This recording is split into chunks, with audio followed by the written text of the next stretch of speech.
అందరికీ నమస్కారం అండి. నేను మీ శరత్చంద్ర. మనం ఏ కృష్ణ భగవాన్ స్వామి ఆలయానికి వెళ్ళినప్పుడు, కృష్ణుడి గుడికి వెళ్ళినప్పుడు తప్పకుండా స్వామివారికి ఇష్టమైనటువంటి ఈ యొక్క స్తోత్రాన్ని చదివితే మన కోటి జన్మల నుంచి వచ్చేటువంటి పాపాలన్నీ కూడా నశించిపోతాయి. దానితో పాటుగా స్వామివారికి ఈ స్తోత్రం అంటే చాలా ప్రీతిపాత్రకరం, అంటే చాలా ఇష్టము.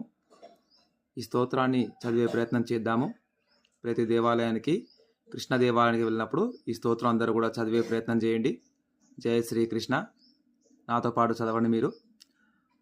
ఓం వసుదేవసుతం దేవం కంసచానూరమర్ధనం దేవకీ పరమానందం కృష్ణం వందే జగద్గురుం అతసీ పుష్పసంకాశం హారనూపురశోభితం రత్నకంకణకేయూరం కృష్ణం వందే జగద్గురుం కుటిలాలక సంయుక్తం పూర్ణచంద్రనిభారణం విలసత్కుండలధరం కృష్ణం వందే జగద్గురుం మందారగంధ సంయుక్తం చారుహాసం చతుర్భుజం బర్హి పింఛావచూడాంగం కృష్ణం వందే జగద్గురుం ఉత్ఫుల్లపద్మపత్రాక్షం నీలజీమూతసన్నిభం యాదవానాం శిరోరత్నం కృష్ణం వందే జగద్గురుం రుక్మిణీకేళి సంయుక్తం పీతాంబరసుశోభితం అవాప్తతులసీగంధం కృష్ణం వందే జగద్గురుం గోపికానాంకుచద్వంద్వం కుంకుమాంకితవక్షసం శ్రీనికేతం మహేశ్వాసం కృష్ణం వందే జగద్గురుం శ్రీవత్సాంకం మహోరస్కం వనమాలా విరాజితం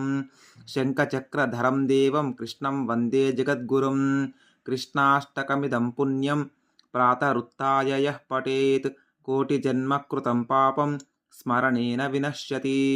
ఇది శ్రీకృష్ణాష్టకం పఠనం సంపూర్ణం.